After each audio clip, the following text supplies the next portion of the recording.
Audio Jungle.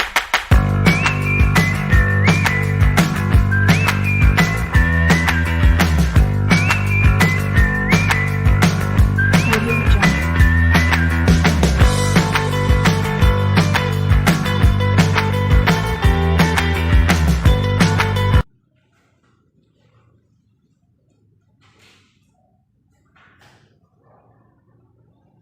Ini PPT yang proyektornya hidup gak? Hidup Bu.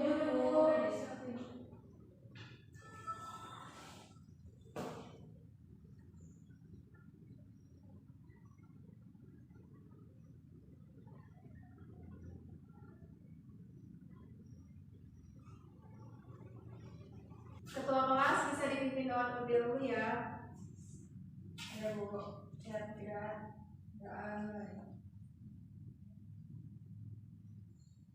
Sudah selesai. Salam pada guru. Assalamualaikum warahmatullahi wabarakatuh. Waalaikumsalam warahmatullahi wabarakatuh. Sebelumnya Ibu buka terlebih dahulu ya. Assalamualaikum warahmatullahi wabarakatuh. Waalaikumsalam warahmatullahi wabarakatuh. Jadi sebelum memulai pembelajaran pada siang hari ini, kita buka terlebih dahulu dengan mengucapkan lafaz basmalah. Bismillahirrahmanirrahim. Bagaimana nih kabarnya semuanya? Alhamdulillah, luar biasa. Allahu Akbar. Sebelumnya Ibu absen terlebih dahulu ya. Ibu. Alfian Wijaya. Alfian kemana? Izin Bu. Bagus. Sakit Bu. Oh, bagus sakit ya. Nur Amini. Nur Hafizah Mila. Hadirah Bu. Rita Devi Kusuma. Hadirah. Alhamdulillah ya, yang sudah hadir Alfian Wijaya dan Bagus ya. Ya Bu. Di sini Ibu akan menampilkan PPT-nya ya.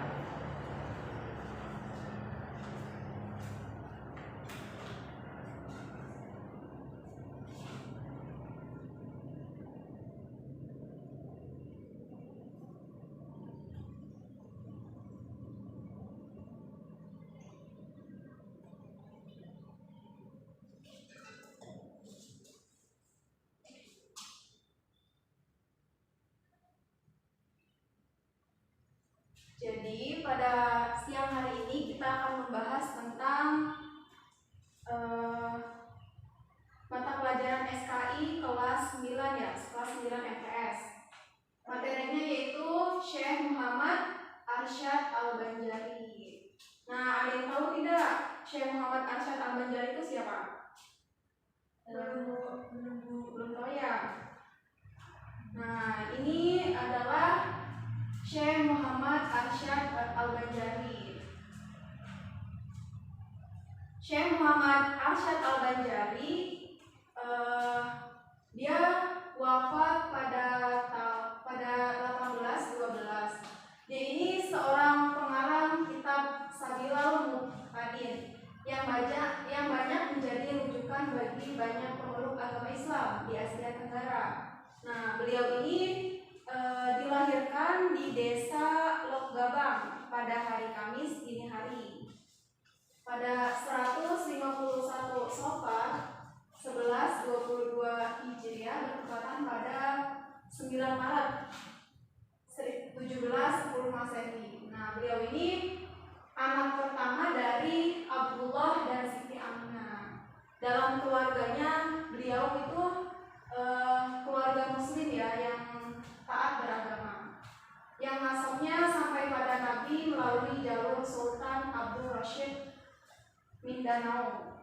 Nah, kemudian selanjutnya, sejak masa kecilnya Allah Subhanahu wa Ta'ala itu telah menampakkan kelebihan pada dirinya yang membedakannya dengan kawannya sebaya, di mana dia itu sangat patuh dan takzim kepada kedua orang tuanya ya, serta jujur dan santun dalam pergaulan bersama teman-temannya. Allah Subhanahu wa Ta'ala juga menganugerahkan kepadanya kecerdasan berpikir serta bakat seninya, khususnya dia di bidang melukis dan khot atau biasa kita sebut kaligrafi ya. Nah, selanjutnya yaitu di sini anak-anak, pada suatu hari tatkala Sultan Kerajaan Banjar atau Sultan Tahmidullah yaitu mengadakan kunjungan ke kampung-kampung dan sampailah ke kampung Lokgabang tadi. Nah, alangkah terkesimanya sang sultan itu manakala melihat lukisan yang indah tadi dan menawan hatinya. Maka ditanyalah sama orang tersebut, siapakah pelukis itu? Maka ada juga orang yang menjawab bahwa Muhammad Arsyadlah yang melukisnya. Jadi Muhammad Arsyad itu dia adalah seorang pelukis. Itu tadi. Jadi selanjutnya ada mengetahui kecerdasan dan bakat sang pelukis, terbesarlah di hati Sultan keinginan untuk mengasuh dan mendidik Muhammad Arsyad tersebut sejak kecil di istana yang ketika itu dia itu baru berusia kurang lebih sekitar 7 tahun ya. Nah, Sultan pun mengutarakan goresan hatinya kepada kedua orang tua tadi, kedua orang tua Muhammad Arsyad itu. Nah, pada mulanya Abdullah dan istrinya itu merasa enggan melepas anaknya yang tercinta itu. Tapi demikian masa depan sang buah hati itu yang diharapkan menjadi anak yang berbakti kepada agama, negara, dan tentunya kepada kedua orang tua tadi. Jadi maka diterimalah tawaran sultan tersebut. Nah, dalam kepandaian Muhammad Arsyad tadi dalam membawa diri, sifatnya yang rendah hati, kesederhanaannya hidup, serta keluhuran budi pekertinya menjadi segenap warga istana. Jadi warga istana itu sangat sayang dan hormat kepada Muhammad Arsyad tadi. Bahkan Sultan pun memperlakukannya seperti anak-anaknya sendiri. Itu tadi ya. Sampai sini bisa dipahami atau ada yang ditanyakan mengenai sejarah Muhammad Arsyad Al-Banjari? Mungkin bisa dipahami ya. Next selanjutnya. Nah, di sini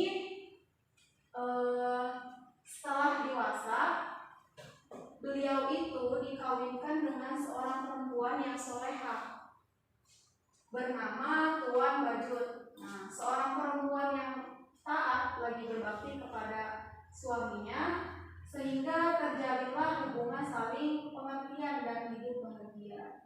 Seiring jalan setia sekata bersama-sama meraih ridhonya Allah Subhanahu wa taala semata.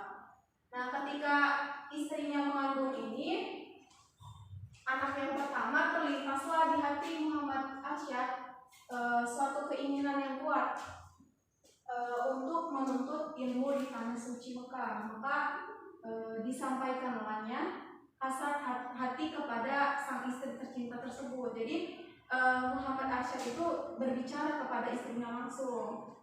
Meskipun dengan berat hati ya, mengingat usia pernikahan mereka berdua itu yang masih muda, akhirnya si Siti Aminah ini mengamini niat suci sang suami dan mendukungnya dalam meraih cita-cita. Maka setelah mendapat restu dari Sultan, baru di sini Muhammad Arsyad itu berangkat ke tanah suci tadi mewujudkan cita-citanya. Di sini ada derayan air mata dan untayan doanya mengiringi kepergian anaknya itu tadi yang Syekh Muhammad Arsyad Al-Banjari. Jadi ada selanjutnya nih. Nah, di sini di tanah suci Muhammad Arsyad itu mengaji kepada masyaikh terkemuka pada masa itu. Nah, di situ ada 3 guru beliau, yaitu yang pertama ada Syekh Athaillah bin Ahmad Al-Mishri, kemudian ada yang kedua nih Al-Faqih Syekh Muhammad bin Sulaiman Al-Qurdi, dan yang ketiga ada Al-A'rif Billah Syekh Muhammad bin Abdul Karim Al-Saman Al-Hasani Al-Madani. Nah, yang terakhir tadi, yang ketiga itu Syekh yang disebut yang terakhir itu adalah guru dari Muhammad Arsyad dalam bidang tasawuf. Nah, di mana di bawah bimbingannya lah Muhammad Arsyad itu melakukan suluk dan khalwat sehingga mendapatkan ijazah darinya dengan kedudukan sebagai khalifah. Nah, di sini ada menurut riwayat Khalifah Al-Syaid Muhammad As-Saman di Indonesia pada masa itu. Di sini hanya ada 4 orang ya. Itu yang pertama ada Syekh Muhammad Arsyad Al-Banjari. Kemudian ada yang kedua yaitu Syekh Abdul Somad Al-Palembangi. Nah, beliau ini berasal dari Palembang. Nah, yang ketiga ada Syekh Abdul Wahab Bugis, dan yang terakhir yang keempat yaitu Syekh Abdul Rahmat Mesir. Nah, beliau ini yang keempat berasal dari Betawi. Nah, mereka berempat ini dikenal dengan 4 serangkai dari tanah Jawi yang sama-sama beliau ini menuntut ilmu di Al-Haramain Asyarifain. Setelah lebih kurangnya 35 tahun mereka itu menuntut ilmu di sana. Kemudian timbullah kan kerinduan akan kampung halamannya. Nah, di sini pada bulan Ramadan 1186 Hijriah bertepatannya dengan pada 1772 Masehi, sampailah Muhammad Arsyad ini di kampung halamannya Martapura, pusat kerajaan Banjar pada masa itu. Nah, ini tadi keempat Khalifah Syekh Muhammad As-Saman. Tadi sampai sini mungkin bisa dipahami atau ada yang ditanyakan terkait dengan keempat serangkaian dari tanah Jawa ini? Paham ya? Paham semuanya? Mungkin selanjutnya ya. Nah, di sini Sultan Tamjidillah atau biasa disebut Raja Banjar, dia menyambut kedatangan beliau dengan upacara adat kebesaran. Segenap rakyatnya pun mengeluk-elukannya sebagai seorang ulama, yaitu biasa disebut matahari agama, yang cahayanya itu diharapkan menyinari seluruh kerajaan Banjar. Aktivitas beliau itu sepulangnya dari tanah suci dicurahkan untuk menyebarluaskan ilmu pengetahuan yang diperolehnya, baik kepada keluarganya, kerabat maupun masyarakat yang ada di situ gitu. Bahkan Sultan pun termasuk salah seorang muridnya, sehingga jadilah dia raja yang alim dan waro. Itu tadi Sultan Tamjidillah. Kemudian, nah ini adalah salah satu karya dari Syekh Muhammad Arsyad Al-Banjari. Itu yang pertama itu bisa dilihat ya, ada kitab Sabilil Muhtadin. Nah, itu adalah salah satu karya dari Muhammad Arsyad Al-Banjari. Kemudian ada yang kedua, ada Tuhfatul Raghibin. Nah, itu juga salah satu karya dari kitab yang dibuat oleh Muhammad Arsyad Al-Banjari. Next, selanjutnya. Nah, di sini Muhammad Arsyad juga memiliki metode dakwah ya. Metode dakwah itu ada 3 di sini metode dakwahnya. Yang pertama ada bilhal. Apa sih bilhal? Nah, bilhal ini keteladanan yang baik atau sebagai uswatun hasanah yang direfleksikan dalam tingkah laku, gerak-gerik dan tutur kata sehari-hari, dan disaksikan secara langsung oleh murid-murid beliau. Kemudian yang kedua ada bilisan. Nah, bilisan ini Muhammad Arsyad Al-Banjari ini dengan mengadakan pengajaran dan pengajian yang bisa diikuti siapa saja yang ada di masyarakat itu, seperti masyarakat, baik keluarganya, mungkin kerabatnya, sahabat, dan handai taulannya. Kemudian ada yang ketiga. Nah, yang ketiga ini bil kitabah, menggunakan bakat yang beliau miliki tadi, memiliki di bidang tulis menulis contohnya kan, sehingga lahirlah lewat ketajaman penanya. Contoh tadi yang ada 2 kitab itu salah satu dari karya Syekh Muhammad Arsyad Al-Banjari. Nah, kitab tadi itu sebagai pegangan umat juga. Ya. Kemudian buah tangannya yang paling monumental adalah kitab Sabilal Muhtadin Litafaqun Fiddin yang kemasyhurannya sampai ke Malaysia, Brunei, dan Patani atau di Thailand Selatan. Nah, sampai metode ini ada yang ingin ditanyakan atau bisa dipahami? Paham ya? Alhamdulillah kalau paham. Nah, udah habis nih materinya. Sampai sini bisa dipahami ya? Bisa dipahami?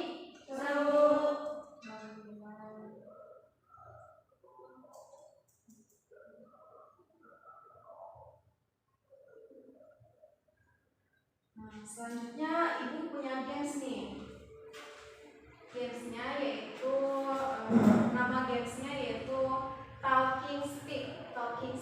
Itu kan misalkan nih, ibu punya ini ada saja sebuah tongkat ya, jadi nanti tongkat ini bergilir ke kalian. Kira-kira enaknya sambil nyanyi lagu apa nih? Balonku ya. Balonku. Jadi tongkatnya itu nanti ada sebuah pertanyaan. Ibu punya 2 pertanyaan nih. Kalau misalkan lagunya berhenti di siapa, nanti ibu yang bilang ya stop. Misalkan berhentinya di Mila, berarti Mila jawab pertanyaan dari ibu. Bisa dimulai sekarang atau gimana? Materinya tadi disimak gak? Simak Bu. Simak ya. Ya. Coba dari siapa nih maunya? Dari kanan, dari kiri. Dari mana Bu? Dari ini ya. Ya nyanyi. 1, 2, 3. Lalu ada 5 rupa warnanya, hijau, kuning, merah, muda, dan biru.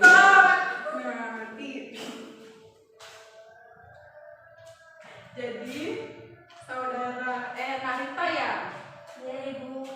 Pertanyaannya bentar. Ya.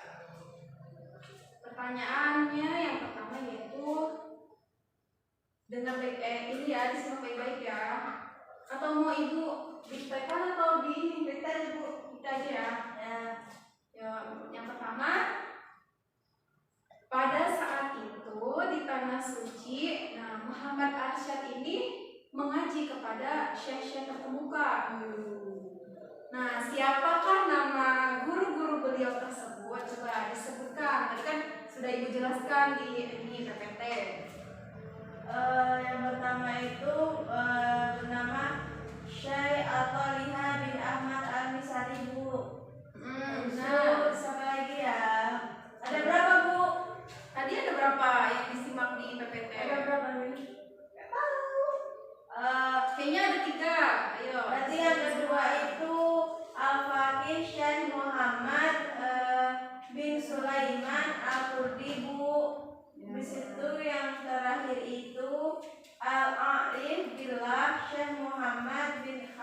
Abdul Karim Al-Saman Al-Hasani Al-Madani, Bu. Ya. Kemudian yang ketiga itu udah ya? Udah, Bu. Ya. Tadi yang ketiga yang Al-Arif adalah Syekh Muhammad. Nah ya, jadi itu nama guru-guru Syekh Muhammad Syekh Al-Bajari. Itu ada 3 yang sudah disebutkan teman kalian tadi. Kemudian ayo lanjut Kak. Lanjut. Masih ada 1 pertanyaan nih. Ya, lagu apa nyanyinya? Jadi ini. Ya, 1, 2, 3. Cita-cita ini diam-diam melayang dan seekor nyamuk aku ditangkap. Nah, jadi Nur Amini nih. Siap gak? Siap, Bu. Pertanyaannya, nih Muhammad Arsyad kan memiliki bakat ya yang di bidang tulis menulis. Nah, beliau itu mempunyai karya-karya kitab-kitab yang menjadi pegangan umat. Apakah nama kitab-kitab tersebut? Coba disebutkan. Kitab apa tadi yang sudah dijelaskan di PPT? Ayo. Ada 2, Bu. Ya, apa yang pertama? Yang pertama ada kitab Sabilul Muhtadin. Yang kedua, Ada Tuhfatur Rahim. Tufatul Rodibin. Nah, itu tadi karya dari Syekh Muhammad Arsyad Al-Bajari. Nah, mungkin berhubung waktunya ini ya sudah habis ya? Iya, Bu. Habis pelajaran ibu siapa? Pelajaran siapa? Pelajaran Ibu Rahimi. Oh, ya udah. Berarti takutnya ibunya nungguin di luar kan? Iya. Jadi alhamdulillah ya pembelajaran kita pada siang hari ini selesai. Mohon maaf, bentar dulu, hidup kemudiannya.